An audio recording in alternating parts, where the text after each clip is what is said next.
Hey everyone, Austin with Training Tall back with another video.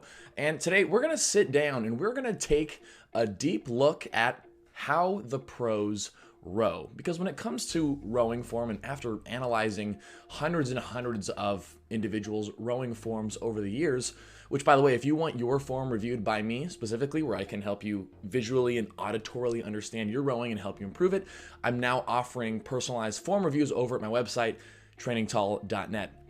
But after reviewing so much form over the years, there's always a few specific things that really stick out that most people tend to do wrong. And I think by taking some time to look at how the pro athletes, the pro rowers, the individuals that are rowing at splits and intensities that some of us can only dream of accomplishing, looking at how they row can help us better understand how we row, maybe some of the pitfalls that we find in our own rowing form. And so overall, I hope we can walk away from looking at these individuals to and just have a better understanding of rowing form and really what helps make you go fast when you're rowing, what really helps with your boat speed when rowing. So I'm over here on the RP3 Rowing Instagram page. Now, RP3 dynamic rowing machines, you might have never ever heard of that before, because that's not necessarily a machine that's for the average fitness goer to use, but it's used a lot by a lot of the big athletes, the national teams from around the world. And this Instagram page specifically always showcases nice close-up, like side views of the athletes rowing on the machine. And so it gives us a really good look at the form and how that translates. But the dynamic rowing machine in general is a really cool machine. You'll see it in action here as we get into it. But yeah, it showcases a lot of athletes. So we're just gonna go ahead and click on some videos and check out some rowing form here. And we're gonna look at the similarities between essentially how all these individuals row and some of the subtle differences too on, why certain things are the way they are. All right, let's get into it here. So starting off, this is their most recent post. So looking at this SUI, is that Sweden? I don't know my countries very well, but right here we've got a national team rower who's in the men's 2X, so that's the two-person sculling boat. If we look at their form here look at his form here on the RP3 Dynamic, couple big things to think about here. Let's look at that front end. What do we have here at the front end? We've got knees over ankles on the compression. We've got body leaned forward, and we've got arms lifted up nice and high. Now, this is a big thing that a lot of us tend to forget about, is feeding the handle up into the machine. And what that requires is that lifting of the arms at the front end as your body leans. That's what really activates your back muscles as you drive through. And we can see here that as he drives, notice here how he really emphasizes the push of the legs before the body leans back. Right here, we can see his legs are pushing down, but we've still got that body leaned forward. Big pitfall a lot of us fall into is leaning back early and being able to brace your core and hold your body forward as you drive your legs. That allows you to maximize your power in the hip swing. Notice here how he pushes and swings back. And it's that body swing, that open after the legs, that really transfers the force that you generate with your legs into the power of your stroke. And so as we scroll through here, we can see a lot of other individuals doing this exact same thing. If we look down here, let's check this video out. Okay, so I'm not sure who this guy's from Seattle, Washington. So he's probably a Washington rower, maybe someone else. But point is here, as we look at his rowing form, notice again that body lean, that arms lifted. We can see it here. I'm sorry, the play button's in the way. But we can see here the arms lifted nice and high, that body leaned forward. It's that big stretch of the arms, that big stretch of our lats that helps us engage right from the start as we row. And we can see here too that he's again emphasizing that push with the legs first. See, his legs are pushing down, his body still leaned forward. We have to always keep in mind, keep that body forward as you push your legs. If you lean back early, you miss out on all the power you could generate through that hip swing. And we can see here that, there's no sound on this, but you can see the force, the power that comes from that body swinging and opening up. And the reason, when we see this on the rowing machine, this is exactly how it looks when rowing on the water as well. Let's take a look up here at a sculling video. We can see that motion on a rowing machine is the same that you would do in a rowing shell, in a rowing boat. And we can see here Again, that lean forward, those arms lifted, that's what brings your oars into the water. And that push, I know it's really pixelated here, but you can see that push with the legs and the body still leaned forward. It's so essential. And we can see here, if we look at the upper body, we can see that that's what's really moving the boat through the water, is that swing through the hips, that body layback towards the back end. That's what's really propelling the oars through the water and allowing the boat to just cut through with speed. And so that's one of the big morals of the story here with our rowing form, is we got to hold that body angle forward as we push the legs. This is not just for males either. We can look here.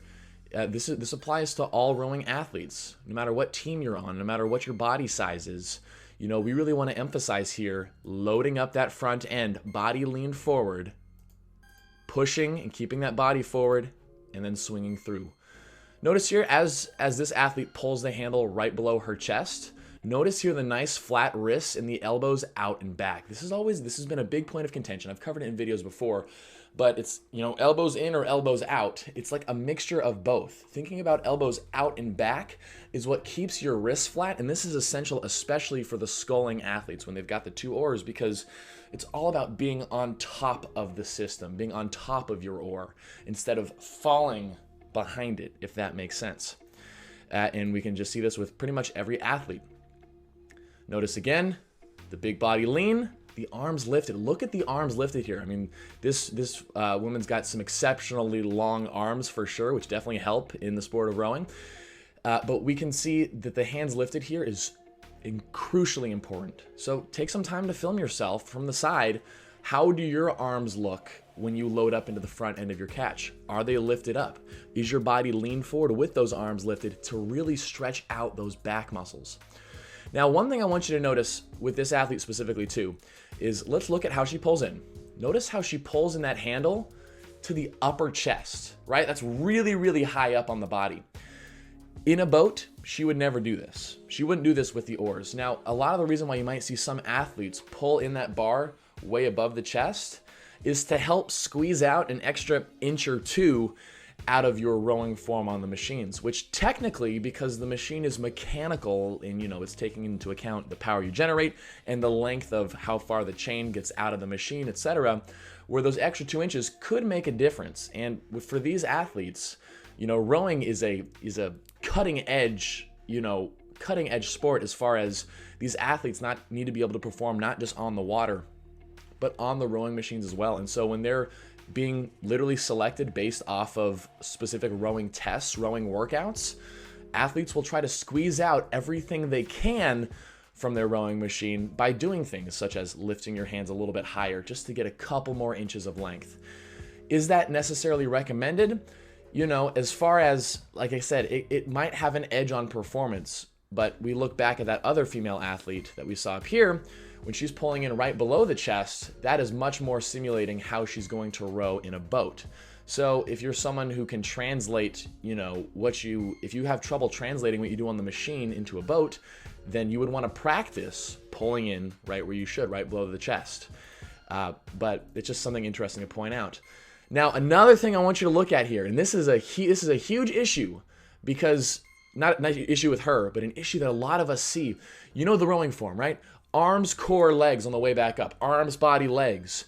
When we think arms, body, legs, we get into this notion that our arms have to come straight out, like handle, straight out, lean, then bend.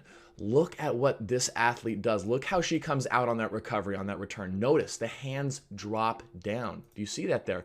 So she drives through, arms out and down, out and down. And when you go out and down, that is ideal when you're on the rowing machine, because that is going to limit the amount of tension that you feel in your shoulders and in your arms as you carry out on your recovery, especially if you're doing longer workouts.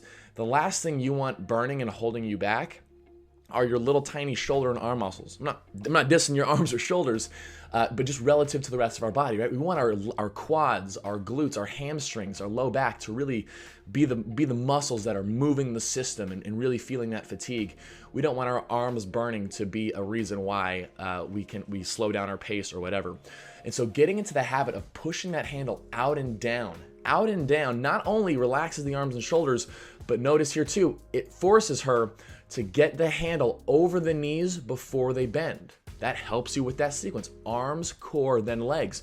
If you carry your handle out straight, you can bend your knees early, which isn't really great rowing form. Let's see if we can find a couple more examples here, just to reiterate the point here. So we can see this is, just another rowing athlete. It's the same stuff, guys. It's the same stuff. Body lean, arms lifted at the front end, pushing the legs and then swinging back. And here we see another good example of the wrists flat, the handle right below the chest, right below the bra strap.